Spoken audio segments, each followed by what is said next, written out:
Prabowo bidik 2029 bebas kemiskinan ekstrim.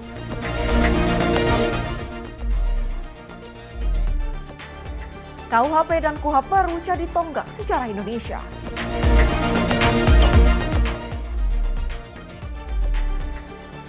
Mendikdas menerbitkan aturan budaya sekolah aman.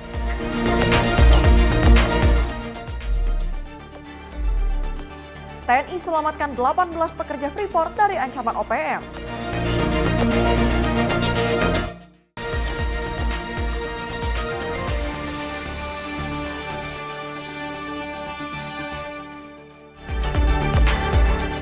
Halo pemirsa, selain 4 informasi utama tadi, kami juga akan menghadirkan berbagai informasi seputar peristiwa yang terjadi selama sepekan yang kami rangkum dalam Kilas Sepekan. Bersama saya Priska Priscilla, inilah Kilas Sepekan selengkapnya. Kita awali dengan informasi pertama dari Presiden Prabowo Subianto yang menegaskan komitmennya untuk menghapus kemiskinan ekstrim di Indonesia paling lambat pada tahun 2029. Menurut Prabowo, salah satu kunci utama untuk mencapai target tersebut adalah melalui pendidikan yang merata dan berkualitas. Presiden RI Prabowo Subianto menegaskan komitmennya untuk menghapus kemiskinan ekstrim di Indonesia paling lambat pada 2029. Tekad tersebut disampaikan Prabowo dalam pidato peresmian 166 sekolah rakyat terpadu yang tersebar di 34 provinsi yang dipusatkan di Banjarbaru, Kalimantan Selatan pada Senin kemarin. Prabowo menyatakan keyakinannya bahwa target tersebut bukan sekedar ambisi, melainkan tujuan yang realistis apabila didukung kerja keras dan keberanian mengambil langkah-langkah terobosan. Prabowo pun mengajak seluruh elemen bangsa untuk bersatu dan bergotong royong dalam menghadapi persoalan kemiskinan dan kelaparan. Menurut Prabowo, pembangunan nasional tidak boleh hanya berorientasi pada pertumbuhan ekonomi semata. Pertumbuhan menurutnya harus selalu disertai pemerataan agar benar-benar bermakna bagi sebuah bangsa. Cita-cita saya di akhir masa jabatan saya tahun 29 bahwa mereka yang berada di kemiskinan ekstrem, desil 1 dan 2 bisa kita rubah nasibnya. Kita bisa hilangkan kemiskinan ekstrem di Indonesia. Saya percaya itu bisa terjadi. Keberhasilan kita sangat banyak, tapi kalau saya rinci di sini saya kira panjang sekali. Bukan kita sombong, bukan kita membangga-banggakan, tapi kita harus bangga dengan prestasi. Kita harus bangga dengan bukti. Mari kita bersatu, mari kita kerjasama untuk menghilangkan kemiskinan dan kelaparan dari Indonesia. Kita bangkitkan semua kehidupan bangsa Indonesia. Pendidikan adalah sarana yang paling benar untuk menghilangkan kemiskinan. Tapi pendidikan butuh uang. Uang kita kalau dicuri, kalau dikorupsi, kurang untuk membangun semua sekolah, semua kampus yang kita ingin bangun. Salah satu instrumen utama yang ditekankan Prabowo untuk memutus rantai kemiskinan adalah pendidikan. Melalui program Sekolah Rakyat, pemerintah membuka akses pendidikan berkualitas gratis berasrama bagi anak-anak dari keluarga miskin dan tertinggal. Dari Banjarbaru, Kalimantan Selatan, Dio Malau, Sinpo TV melaporkan. Kementerian Haji dan Umroh membekali petugas penyelenggara ibadah haji atau PPIH Arab Saudi dengan sejumlah keterampilan termasuk kemampuan administratif, etika melayani, hingga bahasa Arab guna penyelenggaraan haji 2026 yang lebih baik serta penguatan layanan haji nasional. Kemenhak membekali petugas penyelenggara ibadah haji atau PPIH Arab Saudi dengan sejumlah keterampilan termasuk kemampuan administratif, etika melayani, hingga bahasa Arab guna penyelenggaraan haji 2026 yang lebih baik serta penguatan layanan haji nasional. Adapun Kemenhaj mengadakan pendidikan dan latihan atau diklat petugas penyelenggara ibadah haji Arab Saudi 1447 Hijriah tahun 2026 pada periode 10 hingga 30 Januari 2026. Wakil Menteri Haji dan Umroh, Dhanil Anzar Simanjuntak, ditemui usai acara menjelaskan, pendidikan dan latihan ini menjadi nilai dasar dari petugas haji. Dhanil mengungkap, ada 2 model rekrutmen petugas haji, yakni model seleksi dan penunjukan langsung. Tentu nilai-nilai dasar tentang petugas ya, karena kan memang seperti saya sebutkan kemarin ke teman-teman media bahwasannya kritik publik paling tinggi itu kan terkait dengan petugas. Terus terang banyak kelemahan, banyak kekurangan, terutama pada proses rekrutmen. Nah, kami kan tidak punya waktu banyak untuk memperbaiki metodologi dan proses rekrutmen petugas. Karena kan ada dua model rekrutmen, yaitu model seleksi, yang sebagian besar memang seleksi, kemudian ada model penunjukan langsung. Nah, ke depan yang banyak kritik itu tentu terkait dengan seleksi metodenya. Mungkin ke depan kami akan banyak perubahan rekrutmen, terutama terkait dengan transparansinya dan akuntabilitasnya. Dengan penunjukan langsung juga kami harus pastikan itu bisa dipertanggungjawabkan. Kedepan, Kemenhaj akan melakukan perubahan dalam rekrutmen, terutama dalam transparansi dan akuntabilitas. Adapun dengan penunjukan langsung ini dapat dipertanggungjawabkan oleh petugas panitia penyelenggara haji. Dari Jakarta, Dio Malau, Ahmad Amin, Sinpo TV melaporkan. Kita beralih ke Direktur Utama Bulog, Ahmad Rizal Ramdhani, yang memastikan stok beras dan minyak goreng di Aceh aman menjelang Ramadan. Cadangan ini dinilai cukup untuk memenuhi kebutuhan masyarakat, termasuk warga terdampak bencana.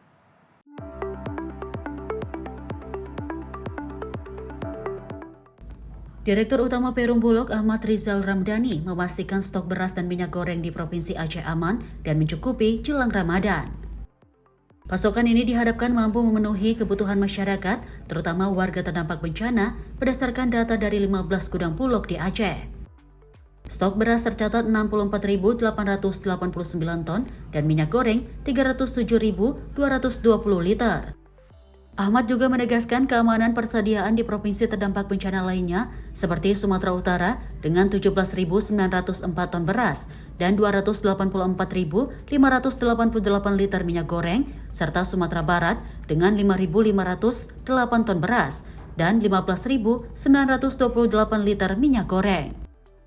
Langkah ini bertujuan memastikan ketersediaan bahan pokok bagi masyarakat yang membutuhkan. Tak hanya di wilayah terdampak bencana, Ahmad menyatakan stok beras nasional juga aman menjelang hari besar keagamaan seperti Imlek dan Idul Fitri. Cadangan beras pemerintah saat ini mencapai 3,35 juta ton, cukup untuk mengantisipasi lonjakan permintaan selama periode tersebut. Jadi masyarakat yang ada di Aceh, khususnya yang terdampak bencana, tidak perlu bimbang dan ragu, apalagi nih mau menghadapi Ramadan. Jadi stok beras Bulog cukup banyak, minyak juga banyak. Jadi total stok beras Bulog di tanah air adalah 3.351.900 ton.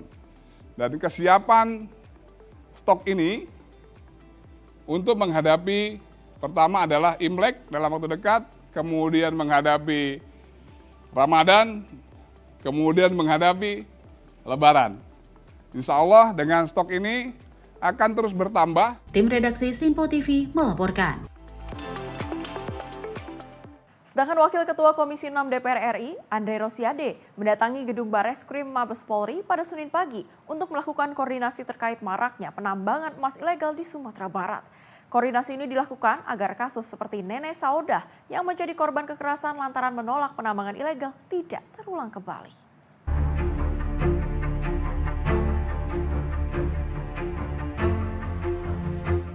Kasus penambangan ilegal di wilayah Sumatera Barat masih menjadi fokus pemerintah. Wakil Ketua Komisi 6 DPR RI, Andre Rosiade, mendatangi gedung Bareskrim Mabes Polri pada Senin 12 Januari 2026. Andre menyebut kasus Nenek Saudah hanyalah sebagian kecil dari permasalahan besar penambangan ilegal yang terjadi di sejumlah daerah di Sumatera Barat. Selain itu, Andre juga menyampaikan bahwa Presiden Prabowo Subianto telah memberikan arahan tegas agar seluruh aktivitas penambangan ilegal dibersihkan dan ditindak pidana. Langkah tegas ini dinilai penting untuk mencegah terjadinya bencana susulan, seperti banjir dan tanah longsor akibat kerusakan alam yang ditimbulkan oleh penambangan ilegal. Dirinya memastikan terus memantau penanganan kasus ini sampai tuntas, termasuk mengawasi para penambang ilegal yang diduga menggunakan backingan oknum aparat. Hal tersebut sejalan dengan arahan Kapolri yang menegaskan tidak ada tempat bagi aparat yang melindungi atau membacking kejahatan penambangan ilegal. Nah, untuk itu sesuai komitmen Presiden, lalu juga komitmen Kapolri yang memang tegas untuk menghilangkan tambang ilegal dan tambang liar, saya sebagai anggota DPR yang mewakili Sumatera Barat hari ini berkoordinasi dengan Barreskrim agar kasus Nenek Saudah itu tidak hanya berhenti soal kasus pidana penganiayaan, tapi memang ada kasus yang lebih besar, yaitu tambang ilegal atau tambang liar. Untuk itu kita tidak ingin orang-orang yang selama ini berlindung dan kebal para penambang liar ini selamat. Untuk itu saya datang agar ada penegakan hukum yang konkret dan terukur dan jelas.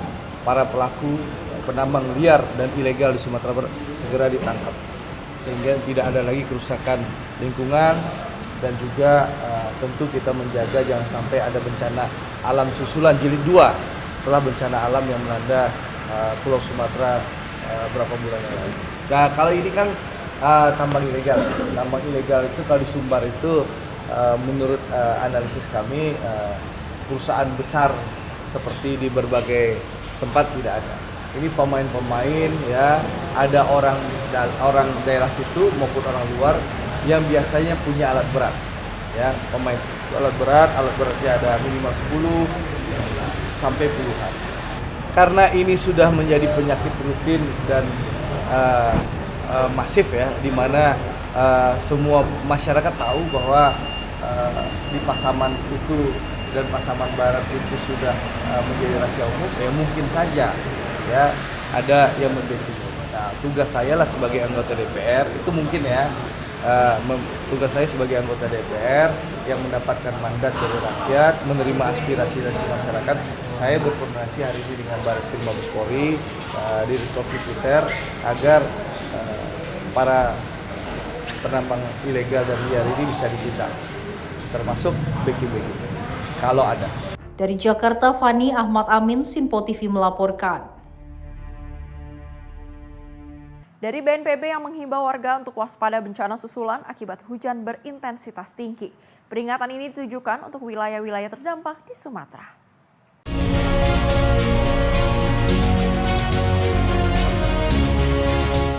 Dalam paparan situasi dan progres penanganan pasca bencana di gedung BNPB Jakarta 9 Januari, Kepala Pusat Data Informasi dan Komunikasi Kebencanaan BNPB, Abdul Muhari menghimbau pemerintah daerah dan masyarakat untuk meningkatkan kewaspadaan terhadap potensi bencana susulan.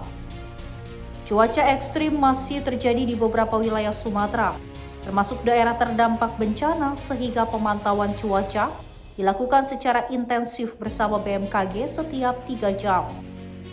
BNPB menekankan pentingnya optimalisasi modifikasi cuaca untuk mencegah hujan ekstrim yang dapat memicu bencana susulan.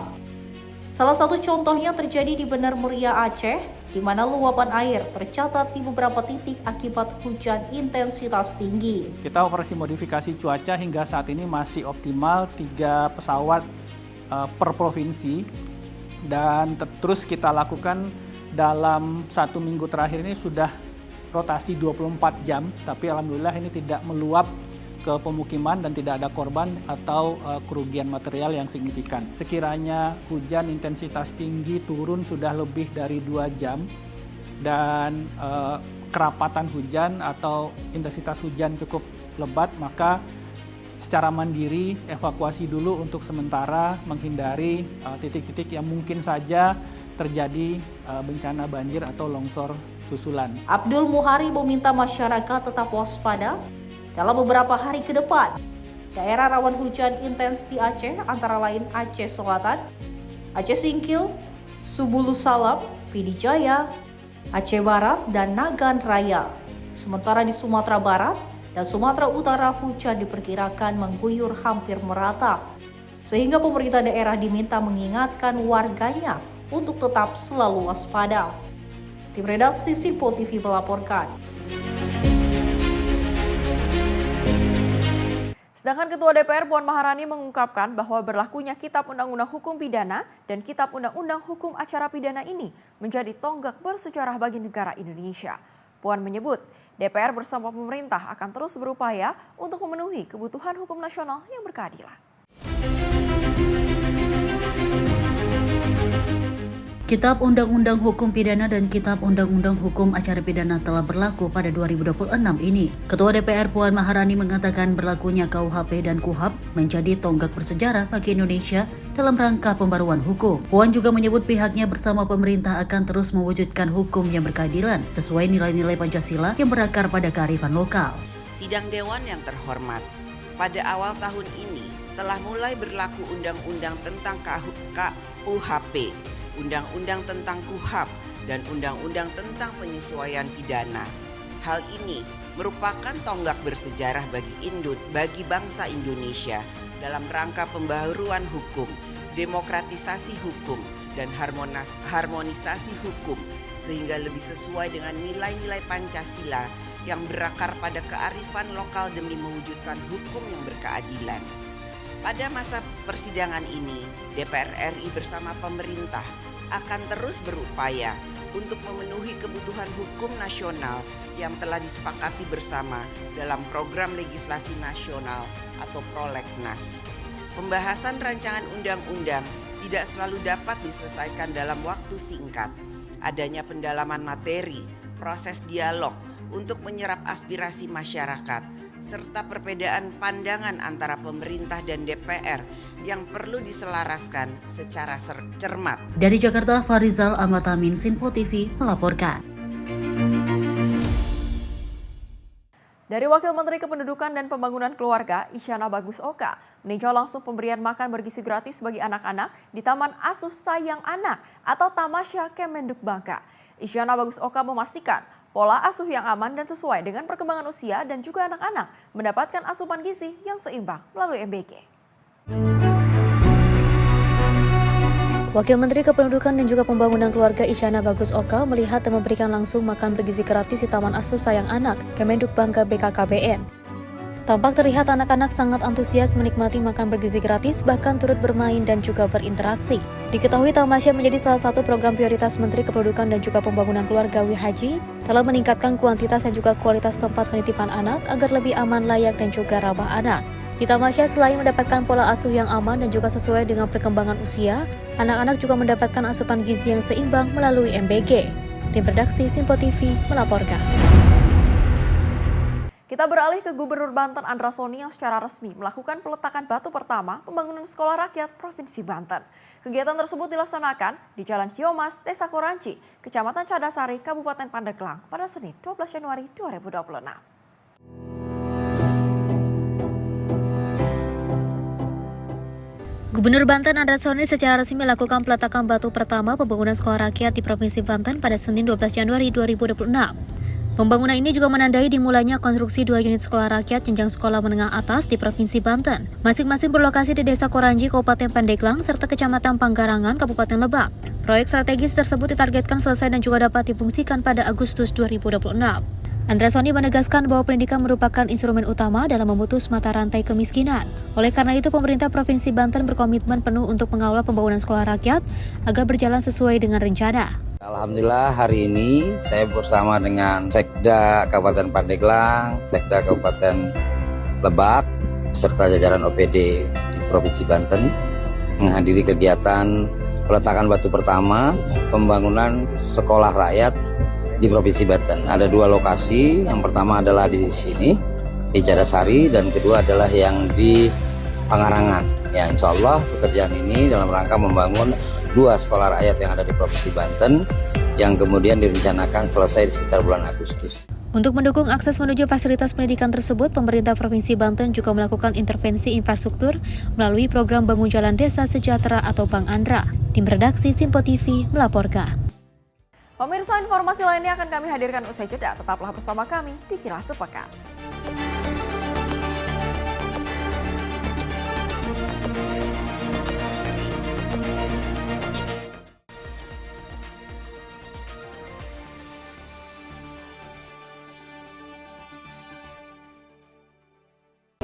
Halo area-area Surabaya, kini Sinpo TV hadir di Surabaya melalui channel digital 35 UHF. Jangan lupa untuk scan ulang saluran digital televisi Anda untuk mendapatkan informasi tercepat dan terdepan langsung di layar kaca Anda. Sinpo TV, News, Sport, Entertainment.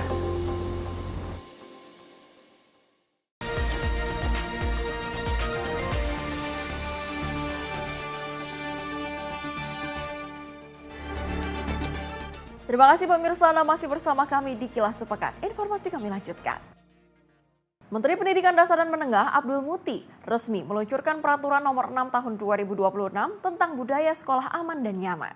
Peraturan tersebut ditujukan agar sekolah dapat menjadi ruang belajar yang nyaman, aman, dan kondusif bagi seluruh anak-anak di Indonesia.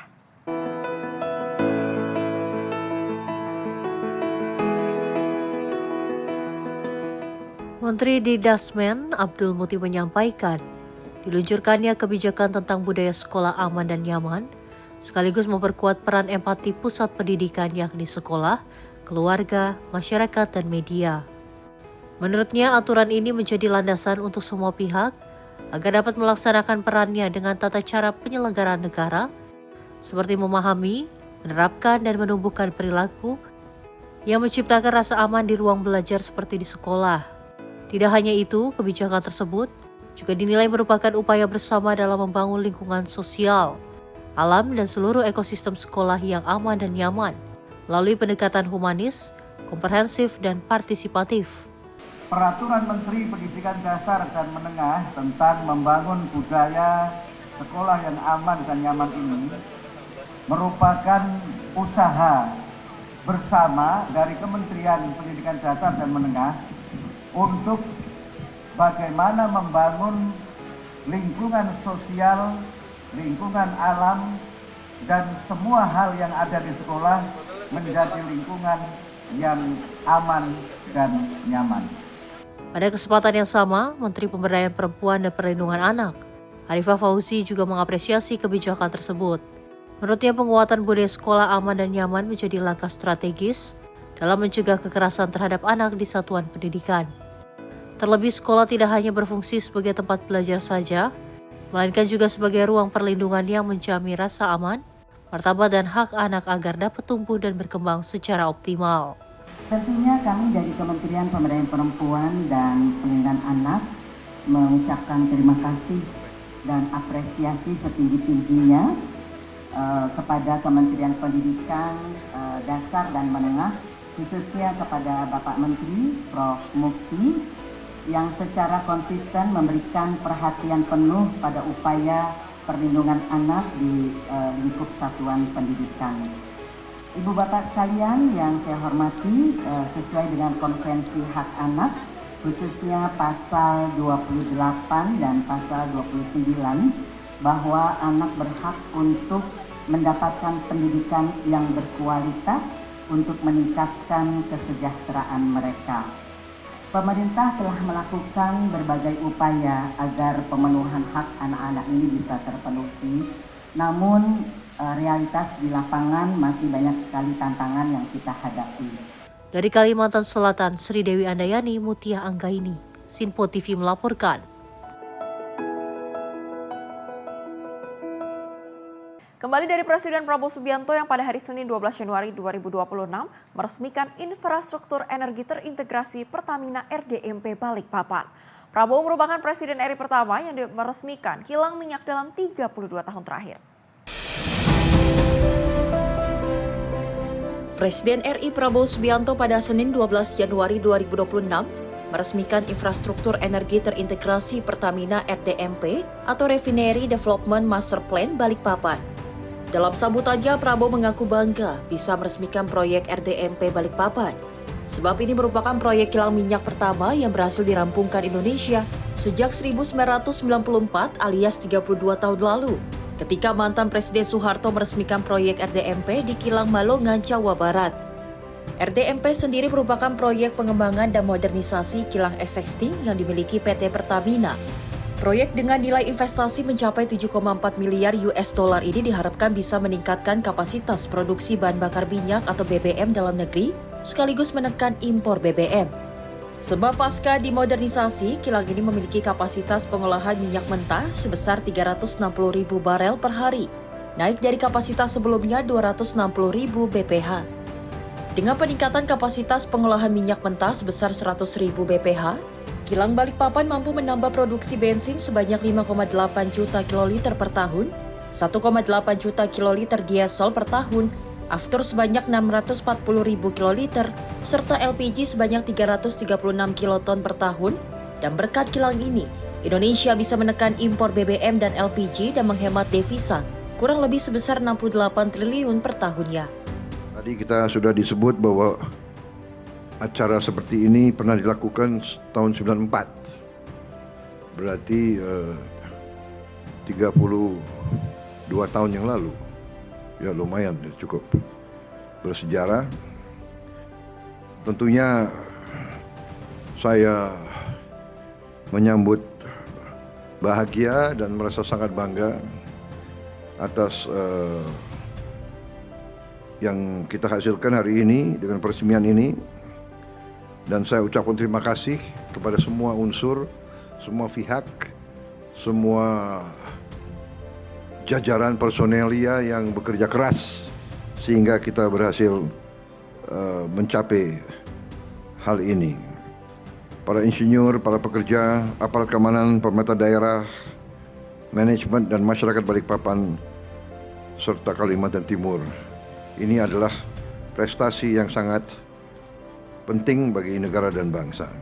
Bangga hari ini satu langkah lagi di bidang energi kita menuju kemampuan kita untuk mandiri, kemampuan kita untuk berdiri di atas kaki kita sendiri. Kita tidak boleh tergantung energi kita dari luar.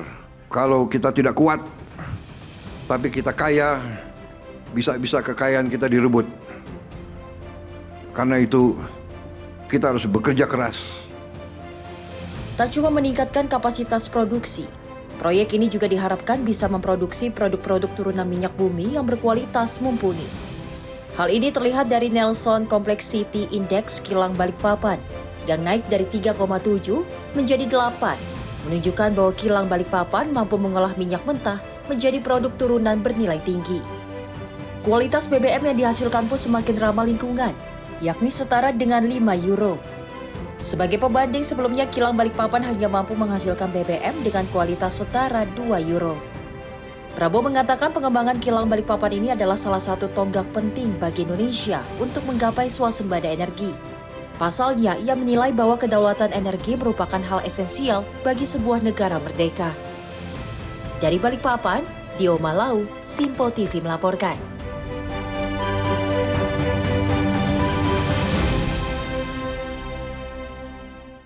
Kita beralih ke Gubernur Jakarta, Pramono Anung, meninjau Waduk Cilangkap di Jakarta Timur sebagai salah satu catchment area penting penampung limpasan air. Peninjauan dilakukan sebagai upaya pemerintah Provinsi Jakarta dalam mengantisipasi resiko banjir di tengah curah hujan yang tinggi. Gubernur DKI Jakarta Pramono Anung meninjau langsung Waduk Cilangkap, Jakarta Timur yang menjadi salah satu area tangkapan air penting di ibu kota. Waduk ini berperan menampung limpasan air saat curah hujan tinggi guna mengurangi potensi banjir di wilayah sekitar. Pramono Anung menyampaikan pemerintah Provinsi DKI Jakarta siap siaga menghadapi musim hujan ekstrim. Dinas Sumber Daya Air terus mengoptimalkan upaya pengendalian banjir dengan dukungan Badan Penanggulangan Bencana Daerah serta pasukan pelangi yang siaga di lapangan. Seluruh jajaran diminta bersiap menangani dampak hujan deras dan genangan agar risiko banjir dapat diminimalisir. Kenapa ini kami lakukan? Karena ini betul-betul secara langsung mengatasi persoalan genangan air yang ada di tempat-tempat yang seperti ini. Pemerintah Provinsi DKI Jakarta berkomitmen terus meningkatkan kesiapsiagaan guna melindungi warga dari dampak cuaca ekstrim dan potensi banjir. Tim redaksi Simpo TV melaporkan. Sedangkan Direktorat Jenderal Pengawasan Sumber Daya Kelautan dan Perikanan (PSDKP) Kementerian Kelautan dan Perikanan berhasil mengagalkan upaya penyelundupan hampir 100 ton ikan salem impor ilegal di Pelabuhan Tanjung Priok, Jakarta Utara. Upaya penindakan komoditas impor ilegal ini diklaim mencapai potensi kerugian negara hingga 4 miliar rupiah.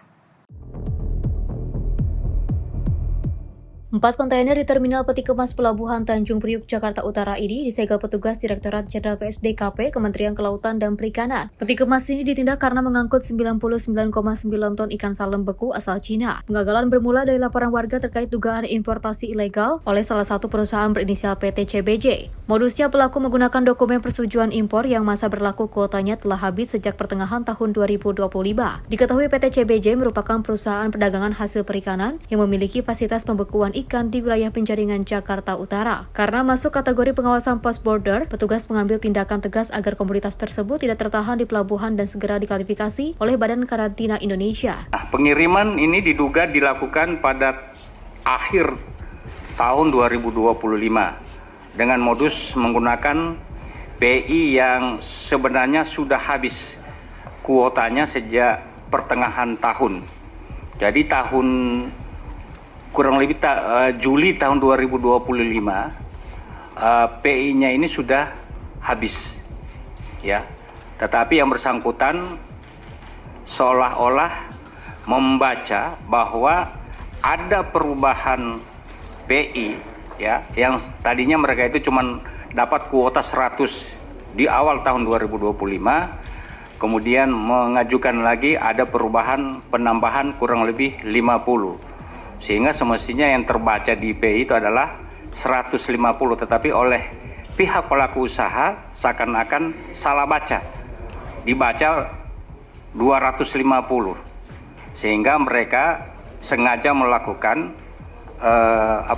importasi dengan kuota 100 ton yang itu diindikasikan adalah sebuah pelanggaran terhadap kegiatan importasi perikanan yang dilakukan oleh pelaku usaha. KKP mengklaim operasi ini mencegah potensi kerugian negara sebesar 4 miliar rupiah. Saat ini pihak kementerian masih mendalami sanksi hukum yang akan dijatuhkan kepada perusahaan. Dari Jakarta, Dio Malau, Simpo TV melaporkan. Pemirsa, Partai Demokrat menggelar perayaan Natal 2025 di Jakarta dengan mengusung subtema Partai Demokrat berdoa bagi keselamatan bangsa serta peduli dan berbagi. Hal unik terjadi di mana mantan Presiden Indonesia Susilo Bambang Yudhoyono tampak mewakili Ketua Umum Partai Demokrat Agus Harimurti Yudhoyono saat memberikan kata sambutan. Presiden ke-6 RI sekaligus Ketua Majelis Tinggi Partai Demokrat Susilo Bambang Yudhoyono mengungkapkan dirinya mewakili Ketua Umum Partai Demokrat Agus Harimurti Yudhoyono yang tengah mendampingi Presiden Prabowo dalam agenda di Kalimantan. Mewakili anaknya, SBY juga menjelaskan alasan AHY tidak hadir sebagai bentuk tanggung jawab pelayanan untuk bangsa dan negara menjadi prioritas, setelah itu baru partai. Meski tidak hadir langsung, sang Ketua Umum Partai tetap memberikan sambutan melalui rekaman video serta memberikan salam Natal bagi para tamu Natal yang hadir di lokasi. Hal ini disampaikan SBY saat memberi kata sambutan pada perayaan Natal Partai Demokrat 2025 di Hotel Bidakara, Jakarta pada Senin malam. Dalam sambutannya, SBY juga menegaskan peran seluruh pihak untuk menjaga kerukunan umat beragama dan juga persatuan, terkhusus bagi para pemimpin di tanah air. Menjaga persatuan dan kerukunan, unity in diversity, harmony in diversity, bukan not to be taken for granted. Harus dijaga, dirawat sampai kapanpun. Dan itu misi, kewajiban, dan tanggung jawab para pemimpin di negeri ini, termasuk para pemimpin agama, para tokoh masyarakat, di samping mereka-mereka yang sedang mengemban amanah untuk memimpin negara dan pemerintahan. Sekretaris Jenderal Partai Demokrat Herman Hairul menjelaskan perayaan Natal kali ini turut menggalang bantuan yang nantinya diarahkan kepada korban bencana alam di tanah air. Di tengah-tengah bencana saat ini, kami mendorong seluruh kegiatan yang tentu ini melibatkan para kader untuk bisa peduli dan berbagi. Termasuk dalam kegiatan Natal bersama hari ini, kami juga mendahului dengan kegiatan-kegiatan yang salah satunya adalah untuk memberikan bantuan kepada para korban bencana alam. Yang kemudian kami juga susul dengan berbagi dan peduli di 10 yayasan dan tentu kegiatan-kegiatan lainnya yang ini merupakan rangkaian dari Natal bersama Partai Demokrat pada tahun ini. Dari Jakarta, Max Munte, Rona Bayu, Simpo TV melaporkan. Sedangkan Menteri Koordinator Bidang Pembangunan Manusia dan Kebudayaan Pratikno mendorong percepatan pemulihan infrastruktur seperti pasar hingga logistik di wilayah terdampak bencana. Hal ini dinilai penting guna mendorong ekonomi di wilayah terdampak bencana seperti Aceh, Sumut, dan Sumatera Barat agar kembali bisa menggeliat. Usai mengikuti rapat koordinasi tim pengarah Satuan Tugas Percepatan Rehabilitasi dan Rekonstruksi Pasca Bencana di wilayah Sumatera, pada Selasa sore, Menteri Koordinator Bidang Pembangunan Manusia dan Kebudayaan Pratikno berkomitmen mendorong percepatan pemulihan infrastruktur seperti pasar hingga jalur logistik di wilayah terdampak bencana. Selain itu, Pratikno juga meminta produksi UMKM di wilayah terdampak bencana harus kembali diaktifkan. Sekarang ini tanggap darurat tetap jalan, terus kemudian pemulihan untuk semua aspek kehidupan masyarakat tetap jalan. Untuk tadi pertanyaannya tentang ekonomi, infrastruktur dipercepat pemulihannya, apakah itu pasar, apakah itu logistik, jalur logistik, termasuk juga semaksimal mungkin secepatnya juga pemulihan untuk sektor produksi masyarakat.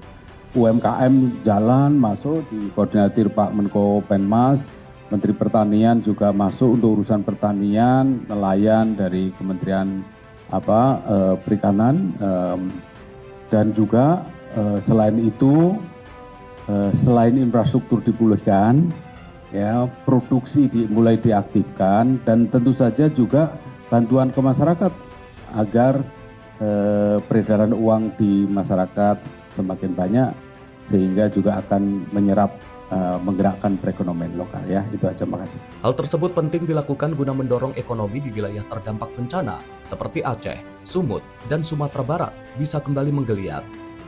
Dari Jakarta, Pio Malau, Simpo TV melaporkan. Dari Menteri Haji dan Umroh Muhammad Irfan Yusuf mengingatkan para petugas haji mengenai tugas utama menjadi pelayan jemaah haji. Gus Irfan berpesan agar PPIH mendahulukan bertugas untuk motivasi utamanya berhaji.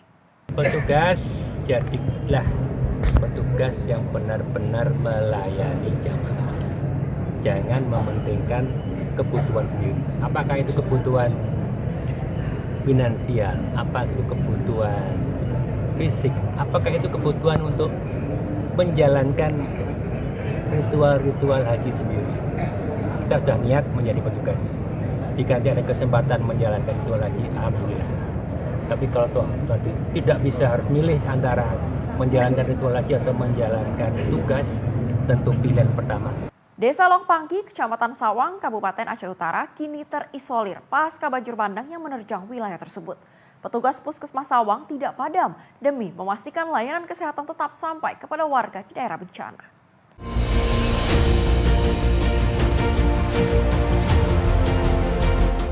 Banjir bandang yang melanda Desa Lokpangki, Kecamatan Sawang, Kabupaten Aceh Utara membuat desa tersebut kini terisolir. Hampir seluruh rumah warga rusak dan hingga saat ini masyarakat masih bertahan di posko pengungsian. Akses menuju desa menjadi tantangan besar. Jembatan penyeberangan putus, jalan rusak, berlumpur, dan nyaris tak bisa dilalui kendaraan. Di tengah keterbatasan tersebut, semangat petugas Puskesmas Sawang tidak padam. Demi memastikan layanan kesehatan tetap sampai ke warga, para petugas menembus medan berat, menyusuri jalan curam, serta melintasi sungai menggunakan getek. Di balik perjalanan itu tersimpan rasa cemas akan arus sungai yang dapat meninggi secara tiba-tiba. Namun semua resiko dilalui demi memberikan pelayanan kesehatan bagi masyarakat terdampak banjir. Jadi di sini ada beberapa desa yang memang sudah hilang rumahnya dan satu desa Lokpangki itu total sudah tidak ada lagi. Di situ berjumlah hampir 489 orang. Di sana sudah penanganannya tuh dari tim puskesmas, di situ ada dokter, ada bidan, ada perawat, sekarang ada sanitasi dan ada gizi. Mau naik ketek ya atau naik rakit, kemudian diakses lagi dengan sepeda motor dengan jalan yang alhamdulillah sangat mengerikan, tapi tetap terlayani masyarakatnya dengan baik. Kalau masalah perjalanannya memang luar biasa, dengan jantung yang luar biasa berdebar-debar waktu naik ketek. Cuman karena kayak mana ya, namanya musibah, niatnya yang ikhlas untuk menolong masyarakat. Ya udah kami jalani dengan ikhlas dan sabar. Nah, karena kan gini juga ada supportnya juga dari masyarakat, bahwasanya ketek yang kami naik itu memang udah dijamin aman.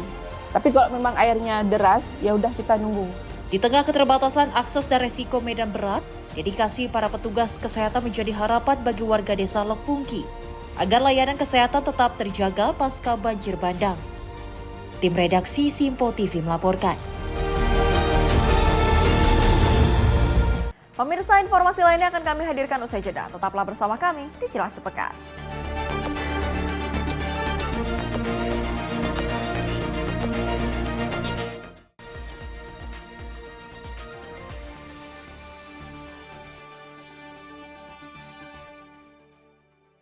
Apa saja peristiwa terhangatnya akan menemani Anda di waktu istirahat siang? Penting dengan Perdana Menteri Malaysia Anwar Ibrahim. Polisi menyita barang bukti dan beroperasi di Terminal 1B. Ia menyebut GBN bukan sekedar pameran. Beragam isu dan kejadian yang sedang menjadi sorotan kami sajikan secara aktual dan terpilih. Dan Wakil Ketua DPR RI Dasko ke masyarakat. Sebelumnya sebuah portal secara serentak. Jangan lewatkan Menyapa Indonesia Siang setiap Senin hingga Jumat hanya di Simpo TV.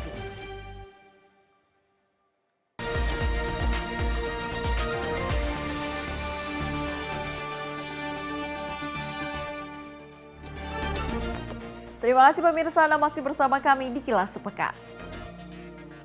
Tentara Nasional Indonesia berhasil menyelamatkan 18 karyawan PT Freeport Indonesia yang terjebak di medan pegunungan Papua di tengah ancaman kelompok bersenjata OPM. Operasi penyelamatan ini dilaksanakan secara profesional dan terukur tanpa menimbulkan korban jiwa. Luar biasa juga teman-teman TNI yang support kami pada saat perjalanan, melakukan tindakan, memberikan oksigen tambahan, membalut tangan yang luka, akhirnya kita tiba dengan aman dan selamat. Ke depan tentara Indonesia lebih jaya dan jaya dan jaya. Satgas TNI melaksanakan operasi penyelamatan karyawan PT Freeport Indonesia yang terjebak selama 3 hari di pos tower 270 Papua. Operasi dilakukan di medan ekstrim pegunungan dengan ketinggian lebih dari 2.500 meter di atas permukaan laut dan tingkat ancaman keamanan yang tinggi. Dalam pelaksanaannya, pasukan TNI bergerak secara senyap dan terkoordinasi, serta mengerahkan dukungan udara berupa pengiriman obat-obatan dan logistik menggunakan drone kargo. Setelah 2 hari operasi, Satgas TNI berhasil menguasai kembali pos tower 270 yang merupakan objek vital nasional, sekaligus mengevakuasi seluruh pekerja dengan aman. Keberhasilan operasi ini menegaskan kehadiran negara serta kesiapsiagaan dan profesionalisme TNI dalam melindungi warga negara dari ancaman keamanan. Tim redaksi Simpo TV melaporkan. Sedangkan Satgas Yosinpur 1 Bukit Barisan terus mempercepat pembangunan jembatan Aramco di Kota Padang Sidumpuan, Sumatera Utara. Jembatan ini menjadi akses vital bagi warga yang sempat putus akibat banjir bandang 1 bulan yang lalu. Satgas Yosinpur 1 Bukit Barisan bersama Yosinpur 1 DD, Zidam 1 Bukit Barisan, dan Kodim Tapanuli Selatan terus memaksimalkan pembangunan jembatan Aramco di Kelurahan Lubuk Raya, Padang Sidimpuan. Hingga saat ini jembatan dengan panjang 12 meter tersebut telah mencapai progres pembangunan 80%. Kini jembatan sudah dapat dilalui oleh pejalan kaki serta kendaraan roda 2 maupun roda 4. Sejumlah pekerjaan masih terus dilanjutkan, antara lain pembangunan tiang utama, pemasangan besi pengaman, serta pemadatan pada jembatan. 1 unit alat berat milik pemerintah Kota Padang Sidimpuan turut diterjunkan untuk mempercepat proses pekerjaan.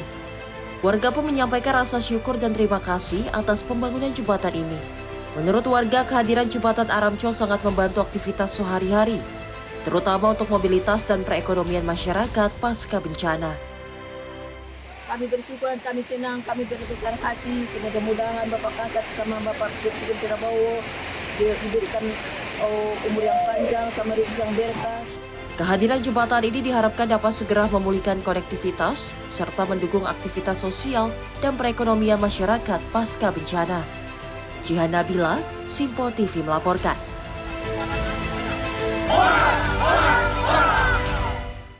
Pemirsa, kita ke informasi lainnya di mana polisi mengungkap upaya penyelundupan 122,5 kg sabu-sabu yang dilakukan 3 orang pria dari Aceh menuju Jakarta dengan kamuflase 8 ton jengkol di Pelabuhan Bakaheni, Lampung. Mirisnya, 2 dari 3 pelaku merupakan korban bencana banjir Aceh yang tergiur upah 10 juta rupiah dan perbaikan rumah yang rusak diterjang banjir.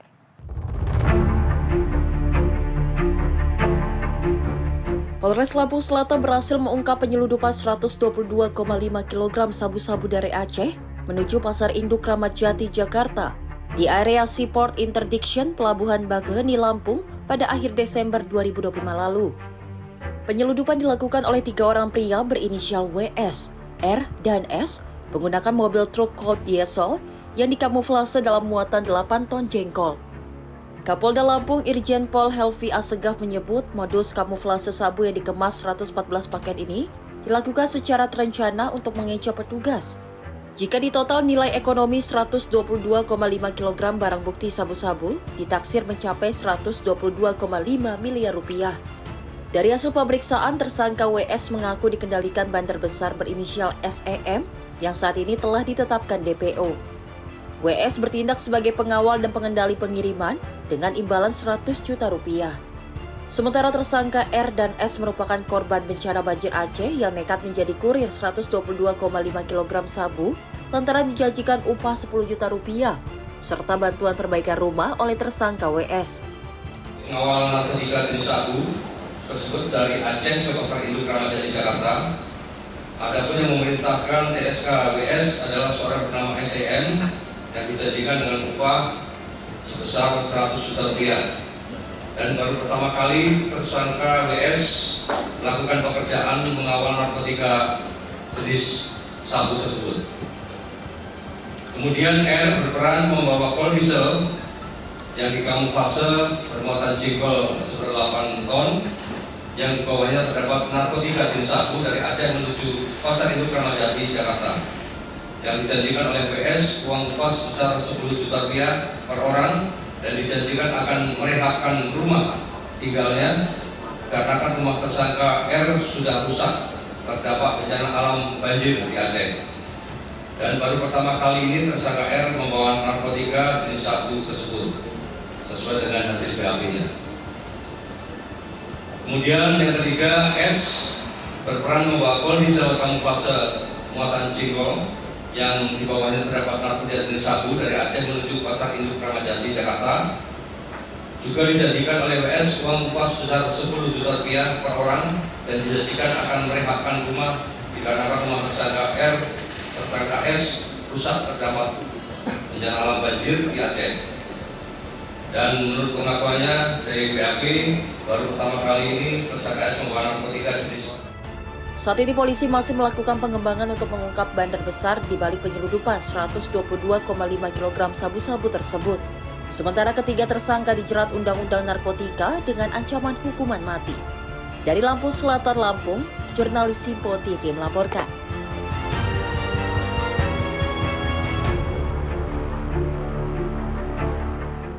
Kita ke informasi internasional di mana investigasi pidana yang dilakukan pemerintah Donald Trump terhadap Ketua Bank Sentral Amerika Serikat, Jerome Powell, justru memicu perlawanan dari para pembela independensi The Fed. Mereka menilai langkah ini sebagai upaya Presiden Trump untuk menguasai kebijakan Bank Sentral. Gelombang kecaman ini muncul di tengah ketidakpastian ekonomi Amerika, tekanan inflasi dan juga perlambatan pasar tenaga kerja memperbesar taruhan politik dalam menentukan keseimbangan kekuasaan antara Gedung Putih dan Bank Sentral. Sejumlah anggota Partai Republik dan ekonomi ternama menilai pemerintah Trump telah melampaui batas dengan melayangkan panggilan hukum terhadap Powell. Langkah tersebut dinilai mengancam independensi The Fed dalam menetapkan kebijakan suku bunga. Investigasi pidana ini menjadi yang pertama kalinya dalam sejarah terhadap Ketua The Fed yang juga masih menjabat. Hal tersebut memicu respon tegas dari Powell serta pembelaan terbuka dari 3 mantan Ketua The Fed dan juga sejumlah pejabat ekonomi senior. Dukungan juga datang dari sejumlah senator Republik yang juga memiliki kewenangan menyetujui calon pengganti Powell. Mereka menegaskan pentingnya menjaga Bank Sentral tetap bebas dari intervensi politik. Gedung Putih menyatakan Presiden Trump tidak mengarahkan langsung Departemen Kehakiman untuk menyelidiki Powell. Namun juru bicara Gedung Putih, Caroline Leavitt, juga menegaskan Trump menilai Powell gagal menjalankan tugasnya. Leavitt juga menyatakan penentuan ada atau tidaknya unsur pidana dalam kasus ini sepenuhnya menjadi kewenangan Departemen Kehakiman. Sementara Powell tetap bersikeras menentukan kebijakan suku bunga berdasarkan data ekonomi, bukan keinginan Presiden. Tim redaksi Simpo TV melaporkan. Kembali ke berita dalam negeri di mana Sekolah Rakyat Kupang berperan sebagai ruang pemulihan sosial bagi anak-anak dari keluarga miskin ekstrim. Melalui pendidikan berasrama, perilaku siswa yang sebelumnya gemar berkelahi kini menunjukkan perubahan positif. Program sekolah rakyat berkembang menjadi wadah pembentukan karakter bagi anak-anak dari keluarga miskin ekstrim, melampaui fungsi pendidikan formal semata. Dampak positif tersebut terlihat pada siswa sekolah rakyat menengah pertama 19 Kupang yang menunjukkan perubahan sikap setelah hampir 6 bulan menjalani pendidikan berbasis asrama. Wali Asuh SRMP 19 Kupang Miguel Antonio Gusmao mengungkapkan sebagian besar peserta didik berasal dari keluarga desil 1 dan desil 2, kelompok dengan tingkat kesejahteraan paling rendah. Latar belakang tersebut membentuk karakter awal anak yang cenderung sulit mengelola emosi dan berinteraksi secara sosial. Melalui pola pengasuhan yang menempatkan wali asuh sebagai figur orang tua, perilaku siswa perlahan berubah menjadi lebih tenang, santun, dan minim konflik. Awal mereka masuk memiliki karakter yang memang sulit untuk kita bentuk. Sering emosional, suka berkelahi sama temannya, suka mencaci maki temannya, suka ribut dengan suara-suara keras, teriak dengan suara-suara keras, tanpa terkontrol. Kalau dulu di awal-awal kita datang pasti ada yang nangis, pasti saja ada yang nangis. Ada yang katanya ini bully, pasti ada. Tapi sekarang sudah kita minimalisir, puji Tuhan cukup baik untuk saat ini. Kita juga melayani mereka dengan penuh kasih sayang, harus merasa bahwa mereka memang benar-benar anak kita, bukan anak yang kita asuh dari orang lain, tapi memang bagian dari anak kita sendiri. Selain menanamkan nilai karakter, sekolah rakyat menyediakan lingkungan hidup yang teratur dan aman, mulai dari jadwal makan, kebersihan, hingga kegiatan bersama yang mendorong keberanian dan kebersamaan. Pihak sekolah juga menjaga komunitas rutin dengan orang tua siswa untuk memantau perkembangan anak. Miguel menilai sekolah rakyat merupakan strategi penting pemerintah dalam memperluas akses pendidikan berkualitas dan memutus rantai kemiskinan, khususnya bagi kelompok masyarakat paling rentan. Tim redaksi Simpo TV melaporkan. Pemirsa, tanggul Situblungun di Kecamatan Keragilan, Kabupaten Serang, Banten jebol pada Selasa malam. Akibatnya, ratusan rumah warga hingga kantor desa Sentul terendam banjir dengan ketinggian mencapai 1 meter. Derasnya luapan air juga memutus akses jalan utama dan memaksa pihak PLN untuk memadamkan aliran listrik demi menjamin keselamatan warga. Beginilah kondisi Jalan Raya Sentul Cisaid, Kecamatan Keragilan, Kabupaten Serang, Banten yang lumpuh total tak bisa dilalui kendaraan. Genangan air setinggi 50 hingga 1 meter menutup akses utama usai tanggul Situblungun jebol akibat tidak kuat menahan debit air. Tak hanya jalan, luapan air yang datang secara tiba-tiba juga merendam permukiman warga dan kantor desa Sentul. Sejumlah kendaraan roda 2 maupun roda 4 milik warga tak sempat dievakuasi dan terjebak di tengah banjir. Guna menghindari bahaya korsleting listrik, pihak PLN terpaksa memadamkan aliran listrik di wilayah terdampak. Hal ini dilakukan lantaran ada salah satu gardu listrik yang juga turut terendam genangan air. Selain karena intensitas hujan yang tinggi, warga menyebut jebolnya tanggul menjadi penyebab utama air masuk dengan cepat ke dalam rumah. Dari jam 12. Kalau tadi pagi belum ya? Belum. Mulai jam 12 mulai tinggi. Oh, ini mobil motor nggak bisa melintas nih? Oh, nggak bisa. Nggak bisa. Jalan sementara ditutup dulu. Berapa kedalaman sih? Sekitar hampir 40. Di jalan 40 hampir setengah meter, Pak. 40 kalau di rumah ya? 30. Kalau di dalam rumah 30-an, 40-an. Ini bisa banjir gini karena apa, hujan ya? Iya, karena hujan ini. Hujan karena limpahan dari air sungai. Luapan dari sungai. Gitu. Iya. Kalau ini baru kali ini atau sebelumnya udah pernah terjadi? Sebelumnya udah pernah banjir, tapi nggak separah ini. Ya, kedalamannya sekitar 1 meter lebih lah. Begitu. Sekitar 1 meter lebih. Nah, sampai saat ini pun air belum surut juga. Dikhawatirkan akan turun hujan lagi. Densitasnya ya mungkin bisa naik lagi karena pembuangan air di sana juga terlalu kecil. Harapan kami untuk pemerintah Kabupaten Serang khususnya dan Banten, pemerintah Provinsi Banten, tolonglah untuk memperbaiki aliran irigasi yang dari Situblungun. Nah, penyebabnya karena tanggul yang jebol akibat tidak bisa menampung aliran air dari Situblungun. Warga kini berharap pemerintah daerah segera melakukan perbaikan pada aliran air keluar Situblungun. Masyarakat meminta pemerintah tidak hanya fokus pada perawatan area situ, namun juga memperhatikan kekuatan tanggul agar bencana serupa tidak kembali terulang. Dari Serang, Banten, jurnalis Simpo TV melaporkan. Pemirsa, informasi tadi sekaligus menutup Kilas Sepekan edisi kali ini. Saya Priska Priscilla, mewakili kerabat kerja yang bertugas, mengucapkan terima kasih dan sampai jumpa.